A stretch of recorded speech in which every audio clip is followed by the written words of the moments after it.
नमस्कार, माझे नाव रुपाली नितीन थेटे, गाव रामनगर, तालुका निफाड, जिल्हा नाशिक. आज मी तुम्हाला समिंदर पुसा सिद्धी या कांदा बियाण्याविषयी माहिती सांगते. आम्ही यावर्षी कांदा बियाणं वापरलं, पण आम्हाला याच्यातून खूप छान अनुभव आला. म्हणजे जशी की याची गुणवत्ता आणि टिकवण क्षमता खूप चांगली आहे. कांदा लागवड केल्यानंतर याला डोंगराचं प्रमाण पण नसते, म्हणजे डोंगर येतच नाही. आणि मेन म्हणजे कांद्याची जी काही साईज आहे ती खूप एकसारखी असते.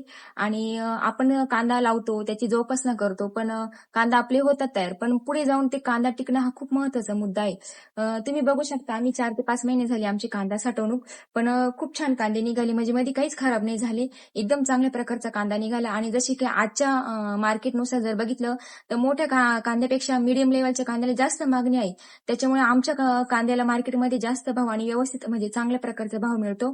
आणि तसेच मला तरी वाटतं सर्व शेतकऱ्यांनी हे बियाणे वापरून बघा, नक्कीच सर्वांना खूप छान अनुभव येईल आणि फायदा पण होईल. धन्यवाद.